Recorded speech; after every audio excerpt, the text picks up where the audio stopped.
Olá, queridas e queridos. Esta é mais uma edição do programa Novos Rumos por um Mundo Melhor. Edivaldo Roberto é o meu nome. Há 15 dias atrás, a nossa conversa, por meio da nossa querida Rádio Rio de Janeiro, foi em torno do livro, tomando como referência o dia 9 de outubro de 1861, quando, no ato arbitrário do poder religioso fundamentalista, 300 livros espíritas foram queimados. Na ideia preconceituosa, na tentativa de queimar os livros, e, em assim fazendo, queimar as ideias.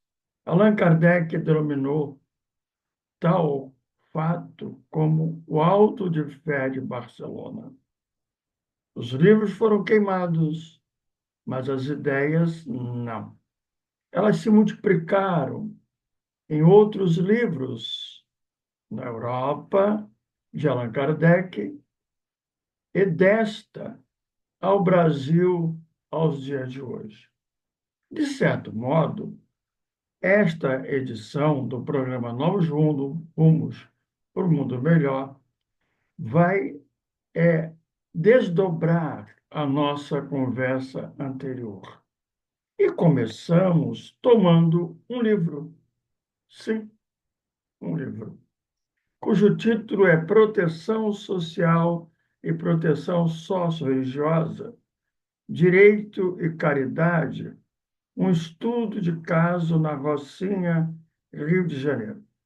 É de minha autoria, é uma adaptação da dissertação de mestrado que apresentei à PUC do Rio de Janeiro, no Departamento de Serviço Social, fruto de um trabalho na Rocinha, em uma instituição espírita que lá se encontra há mais de 60 anos, fundado pela tia Vera. Já conhecia os trabalhadores daquela nobre instituição que mantém um departamento de estudos no Leblon, Grupo de Estudos Rita de Cássia. E em chegando a Rocinha, a convite do diretor, presidente à época, Ricardo era o seu nome, para contribuir na formação continuada dos voluntários, sobretudo aqueles dedicados à causa do trabalho de proteção socio-religiosa. Era um período de mudanças na política, na novel política nacional de assistência social, de matriz de proteção social que se implantava no Brasil. Pois bem, nesse livro, tratando do movimento espírita, da sua história, desde os recuados dias do último quartel do século XIX, a certa altura do livro, eu assim expresso. Me refiro a pesquisas realizadas, estudos realizados, apresentados no Conselho Federativo Nacional em reunião de novembro de 2015. Eram pesquisas, estudos realizados por Alvo Crispino e sua esposa, a nossa querida Júlia. Nesse estudo, ambos, como eu disse, tomando como referência o IBGE, trouxeram a seguinte conclusão, que é ancorada em pesquisas de outros estudiosos das religiões no Brasil. Eis a nota fundamental.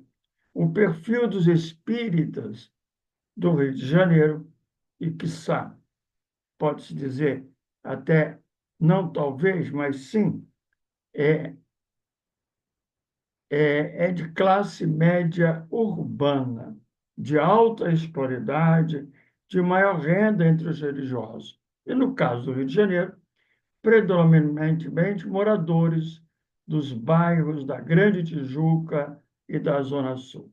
Aqui é importante aditar. Essa classe média urbana surge por volta de 1980. Há uma virada nos processos socioeconômicos do Brasil. Eu sempre me refiro, no caso do Rio de Janeiro, é dessa década, a de 80 do século passado, que temos o shopping center, o maior símbolo do consumismo que caracteriza um dado comportamento, sobretudo de um grupo da sociedade que, mais bem aquinhoada financeiramente, tem acesso aos bens de consumo e, em particular, o acesso a aqueles locais, como shopping center, onde estão lojas, vitrinas coloridas, praça de alimentação, etc. Então, os espíritas nos constituímos de classe média, urbana, de alta escolaridade, maior renda entre os religiosos.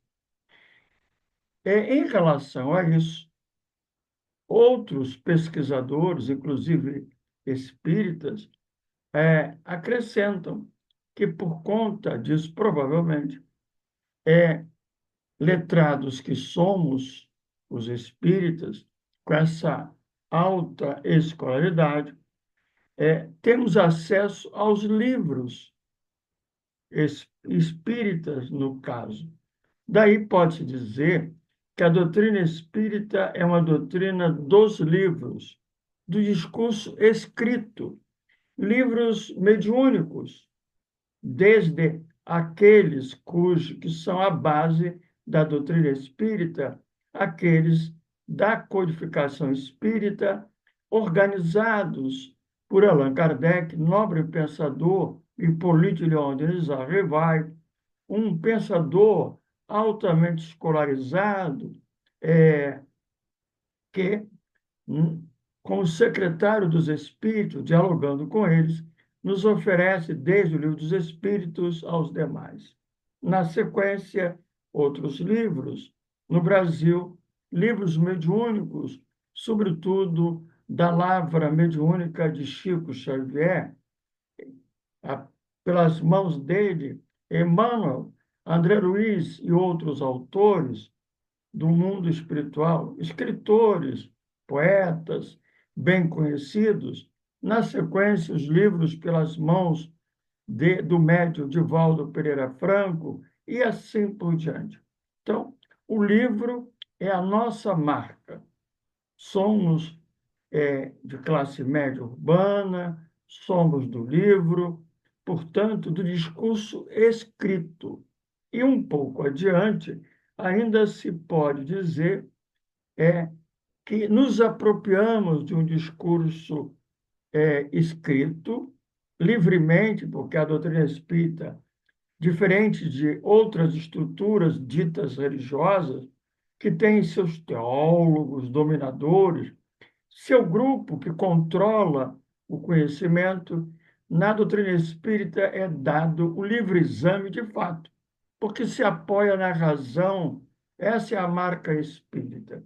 Os espíritas, livremente, com a sua condição de alta escolaridade, se aproximam da doutrina espírita pelo livro, pelo discurso escrito, e o replicam em discursos orais no centro espírita. Aqui está uma característica muito importante. Né? Aldous Huxley, um nobre pensador, certa feita, assim expressou: o homem é um animal anfíbio. Ele transita no mundo dos fatos concretos, né? O pão, pão, em qualquer lugar, o pão, com algumas variedades.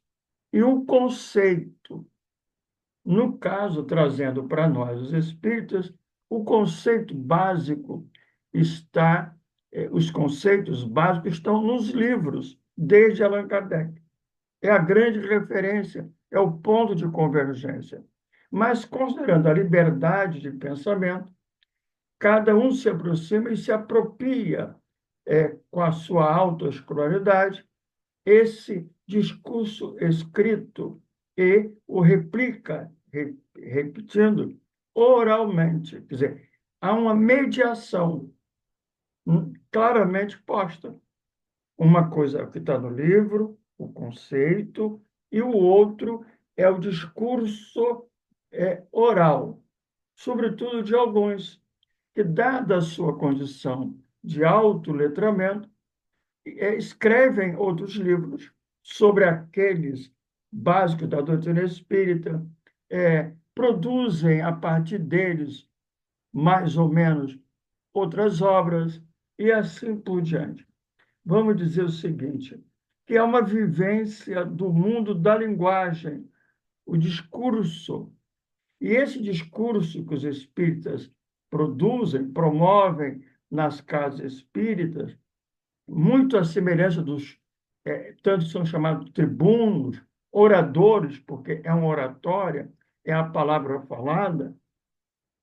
Eis aqui uma questão bastante interessante. Esse discurso é, oral, fruto do discurso escrito, dos livros básicos, dos livros que são referenciados aos livros básicos da doutrina espírita, nem sempre estão consentâneos com aquela fonte primária. É uma mediação. Não direi nem uma interpretação, mas uma mediação que não é proibida, é até incentivado o estudo, a dedicação aos grupos de estudo. Transforma, como eu disse, em discurso oral. Aqui é que está a questão. Ou seja, nem sempre nessa mediação, esse discurso oral traduz aquele conteúdo conceitual básico, porque, pela simples razão que está esse discurso oral descolado da emoção da vida. Indo adiante, ainda no livro da minha autoria, é, é não sem razão, por isso observa-se, não poucas vezes, no cotidiano do movimento espírita, por exemplo, na prática da caridade, que é a marca, assim os espíritas brasileiros colocamos, é a nossa identidade do movimento espírita pátrio, na prática da caridade, a forma toma o lugar do conteúdo. Não só em relação à caridade.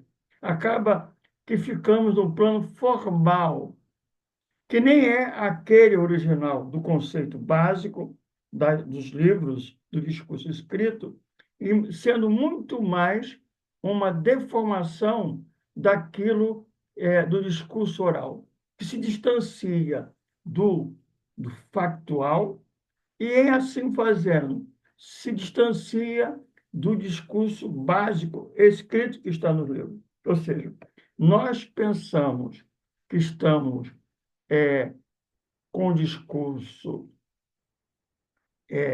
oral, oriundo do discurso escrito do livro, reforçando este. Mas é como se fosse um cheque sem fundo, não poucas vezes, porque não está esse discurso oral calcado na emoção da vida. Ou seja, é uma deformação de certo modo. Ou seja, no cotidiano, nós tomamos o conteúdo, distanciamos-nos do conteúdo e a forma toma o lugar do conteúdo.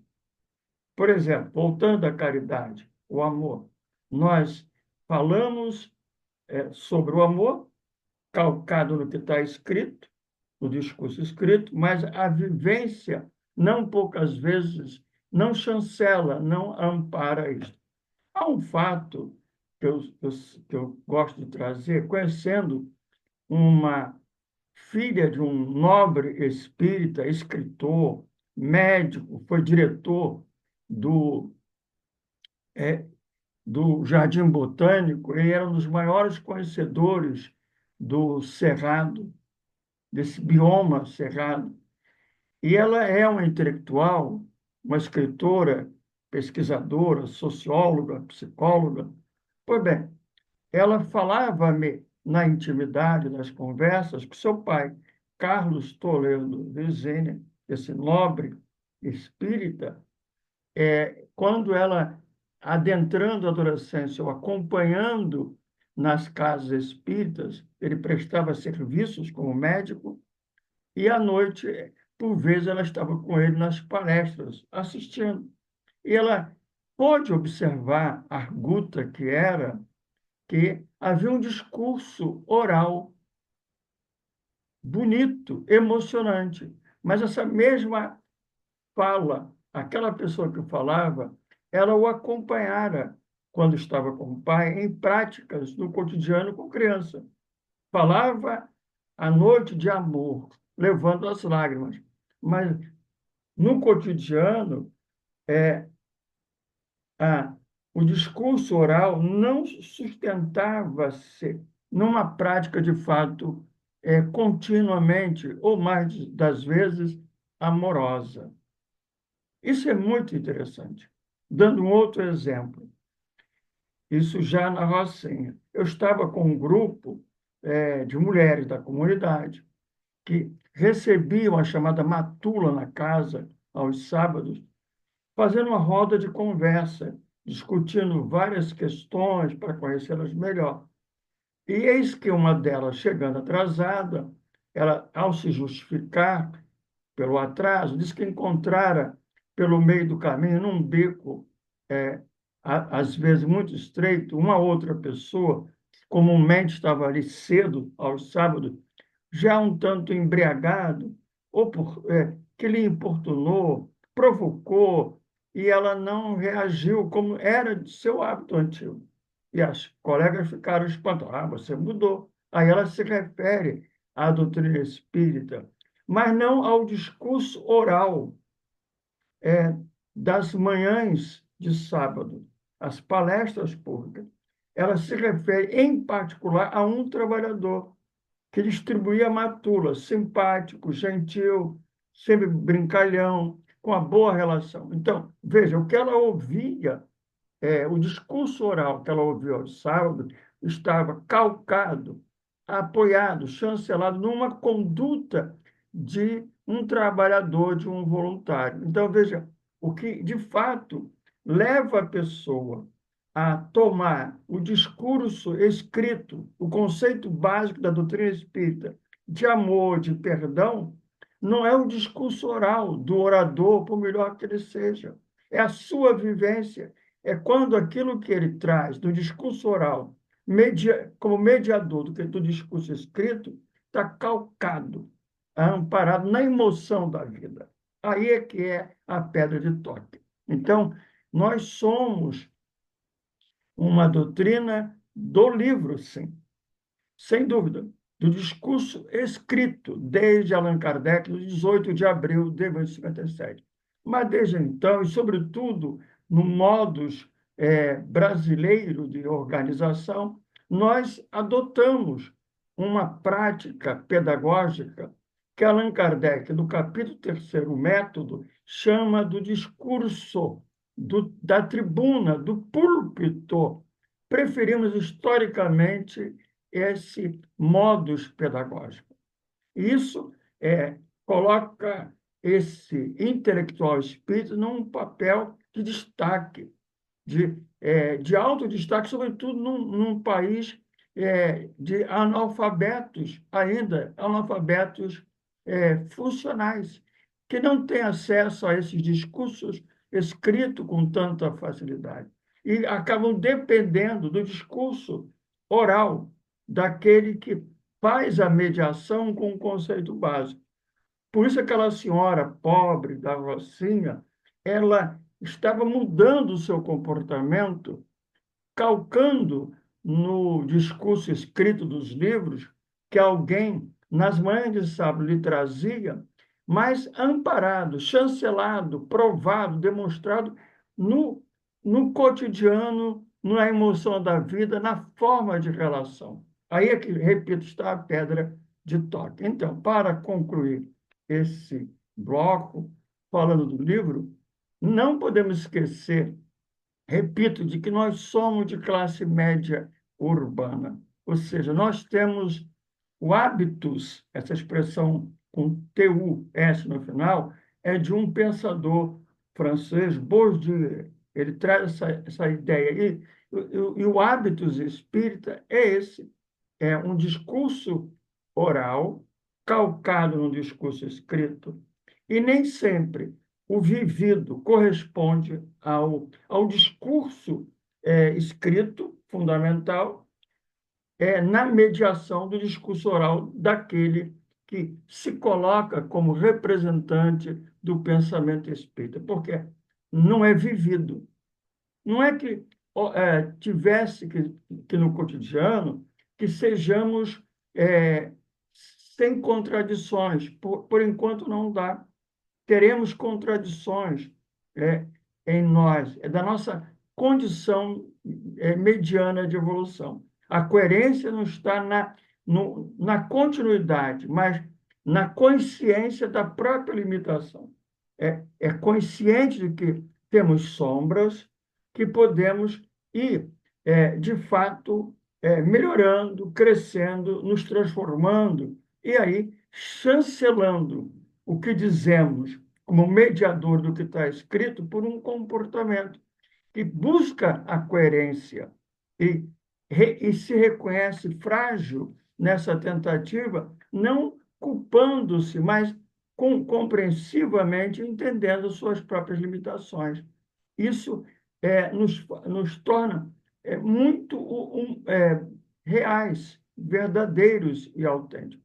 É preciso lembrar que a árvore é verde porque a floresta é verde. Ou seja, isso é muito comum para nós da classe média. Somos indivíduos que somos parte da sociedade, expressando aspectos seus dessa sociedade.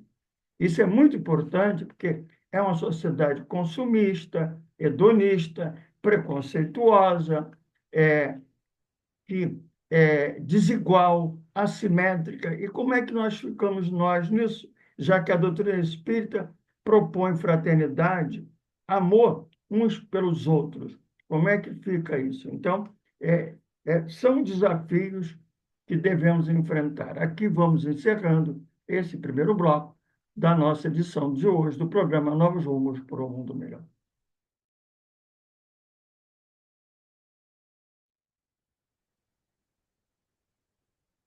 Olá, queridas e queridos. Esta é mais uma edição do programa Novos Rumos por um Mundo Melhor. Edivaldo Roberto é o meu nome. Estamos começando o segundo bloco desta edição. No primeiro bloco, referimos-nos à doutrina espírita como a doutrina, o conhecimento que se fundamenta no livro, desde o primeiro, aquele lançado em 18 de abril de 1857.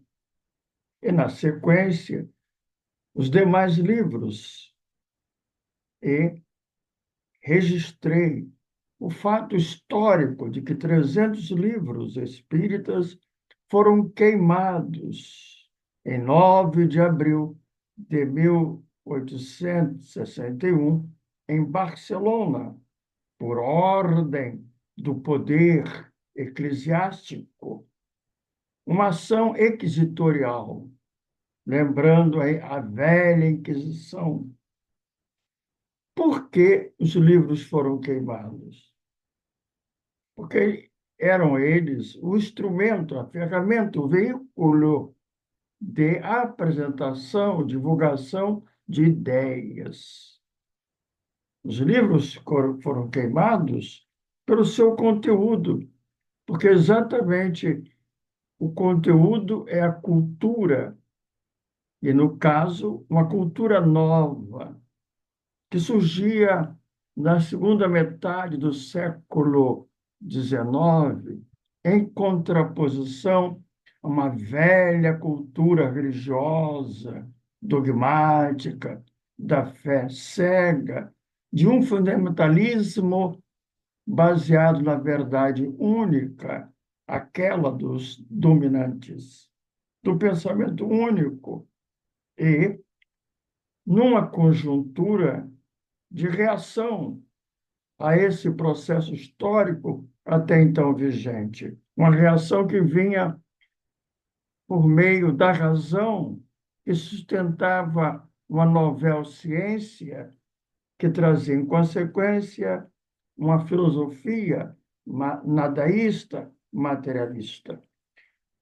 Em meio a essa contradição entre a ciência que surgia e a velha religião, a doutrina espírita surge fundamentada também na razão, num trabalho de diálogo entre um pensador nobre, Allan Kardec, e os espíritos.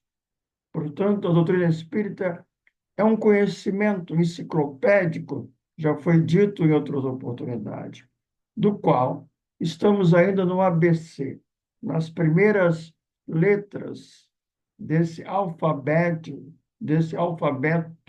de conhecimento enciclopédico, que tem como eixo a imortalidade.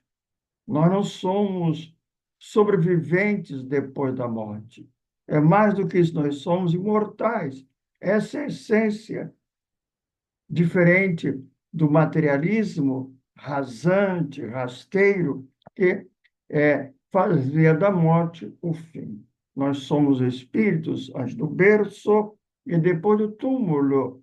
E o somos durante a trajetória berço-túmulo, vivendo como um animal anfíbio, simultaneamente a existência do corpo, este como instrumento de expressão, presença no mundo, e a nossa subjetividade real, efetiva, imortal. Nós somos espíritos. Uma cultura nova que veio, como eu disse, é a partir do livro, um discurso escrito pelos espíritos, dialogando com a humanidade através da representação de um pensador nobre, Allan Kardec, utilizando-se da razão, inicialmente do próprio método positivista usado pela ciência em seu momento inaugural. Trocando, comparando, assim surgiu o livro, e a partir dele disse os demais, e, por fim, em chegando ao Brasil, os livros mediúnicos, por exemplo, da Lavra do Chico Xavier, da sua mediunidade, que trouxe uma ampliação a partir da base, dos princípios fundantes, todo um desdobramento foi se dando. E como é que os espíritos nos aproximamos desse conhecimento fundamental, básico, com seus princípios firmados, a ideia de Deus, a imortalidade, a mediunidade, a reencarnação, todas as consequências filosóficas e ético-comportamentais? Estudando, Kardec propõe o estudo sério. Nada obstante, como é que isso acontece na prática? Eu me referi a um discurso escrito, que está nos livros, a um discurso oral, que é o mais usado através dos tempos no movimento espírita brasileiro, a tribuna, o discurso daqueles que se apropriam do discurso escrito e o apresentam aos demais, divulgam-no através da palavra oral, principalmente da palavra oral. Mencionei também uma dissonância cognitiva, utilizando uma expressão do pesquisador, estudioso, intelectual espírita Álvaro Crispino. Ou seja, é esse discurso oral que, em princípio, se justifica pela idealização do discurso escrito quando aproxima-se dele pela mediação, discrepa do vivido. Então, aquele que fala em nome do que está escrito no seu discurso oral, não poucas vezes não chancela, não garante o que diz, dizendo que o que diz está calcado no que está escrito na doutrina espírita pelo seu vivido. E aí, por que tal coisa acontece? Para que entendamos e não culpemos a nós próprios e os demais por essa discrepância que não é necessariamente intencional, não é uma hipocrisia escolhida, é força é, de outras questões. Vamos lá. De fato, diz Marci Tiburi, uma filósofa brasileira, professora universitária. Vamos ver o que ela diz que vai nos ajudar. De fato, indivíduos são parte da sociedade, expressando aspectos dessa sociedade na qual vive. O particular expressa a verdade universal por interiorização dos imperativos presentes no todo em que ele se envolve e se movimenta. Nós estamos no mundo atual, nos movimentamos dele, estamos mergulhados numa cultura dessa sociedade, dos seus valores, das suas ideias. E seria impossível que não fôssemos atravessados por essa múltiplas vozes que nos chegam dessa cultura que, segundo Joana de Ângeles, é uma cultura hedonista, materialista, da facilidade, da felicidade fácil, etc. Assim, por exemplo, assim é que a incapacidade que se possa apresentar de acolher e conviver com os divergentes, com as diferenças, que surge como uma característica de uma dada pessoa, revela a verdade de um sistema inteiro, no qual esta inaptidão se torna a regra, diz Marci Timburi. Então, veja bem, talvez aí temos a explicação. Nós não somos hipócritas nessa discrepância entre o que está escrito, o ideal perseguido da cultura espírita, que nos propõe uma ética, um comportamento amoroso de acolhimento, e o discurso oral que fala de amor, que pode levar a quem ouve a chorar, mas que destoa numa dissonância daquilo que a gente realmente vive. É muito complexo isso. Há muitas vozes que nos chegam, não nos chegam apenas as vozes da doutrina escrita, as vozes dos espíritos, aquelas que compõem o texto básico da doutrina e os demais, nos convidando à mudança, à transformação, na direção de um mundo melhor.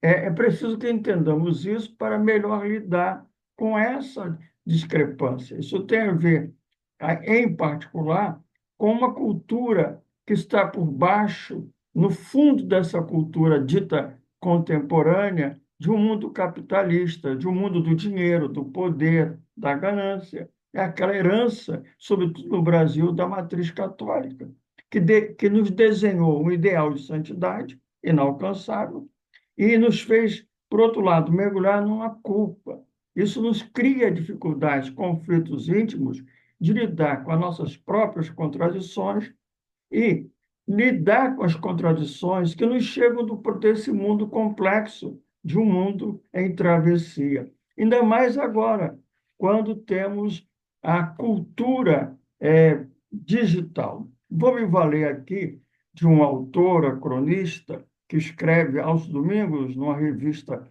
do jornal O Globo. Não por acaso, neste último, na última crônica, o título é Famintos por Livros. E ela diz assim: não ingerimos, é, ela diz, ingerimos comprimidos, desculpa, ela diz assim, nos empaturrando de comprimidos filosóficos de autoajuda, grudados no celular.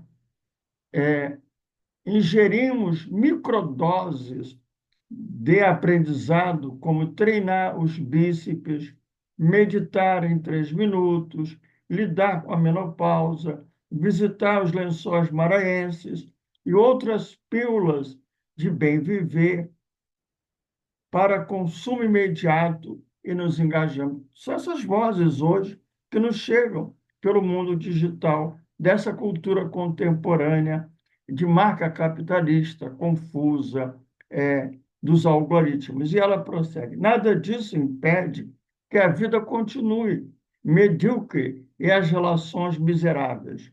Para incrementar as dragas de conteúdo digital, só investindo em conteúdo substancial, envolvendo-se, de fato, com todas as dimensões da essência humana. Temos que sair dessa coisa mais imediata, consumista, em todo sentido, não só do exterior, das roupas, do dinheiro, mas das ideias que vão nos chegando hoje pelo mundo digital, aligerado, sem reflexão. Precisamos de um outro alimento interior, mais substancial, que vá à profundidade da existência humana. E aí a doutrina espírita, ela tem essa característica, essa marca de ir em profundidade na nossa intimidade, com os valores mais reais e dialogando com o mundo atual. Podia-se dizer que nós estamos, como está dito no livro Nos Domínios da Mediunidade, no capítulo Assimilações das Correntes Mentais, nós estamos, em verdade, a maioria de nós, com pensamento de segunda mão. Não temos ideias originais, por falta de reflexão. Não basta ouvir o que é dito na tribuna, não basta repetir no discurso oral o que está no livro escrito, para sair dessa contradição entre o que se diz e o que se vive, porque conhecimento, eu só conheço aquilo que vivo. É preciso reflexão. Então, prossigamos. Diz ela assim: novas livrarias estão surgindo. Ela está dizendo que houve um momento que se achava que os livros iam acabar. Se apostou que essa cultura digital iria pôr por terra os livros, e o que não vem se dando. Novas livrarias estão sendo abertas pelo mundo, e aí ela vem dizer algo muito importante. Como é que se dá essa relação entre o leitor e o livro? Livro e leitor vivem uma relação a dois, como se sonha, com entrega, escuta a emoção. O livro dá sentido às horas, retribui nossa dedicação, nos resgata da rotina e do tédio, nos leva para outros lugares, desperta sentimentos novos e perturbadores, recompensa o tempo investido. Ao chegar à página final, somos pessoas melhores e logo abrimos outro livro para não interromper a viagem pelo alucinante universo da sabedoria, sem algoritmos, é um comprometimento pessoal e sagrado que nos distancia da vulgaridade, das manipulações tecnológicas. Pois bem, se isso é o livro em geral, como ela disse, mas vamos pensar o livro espírita.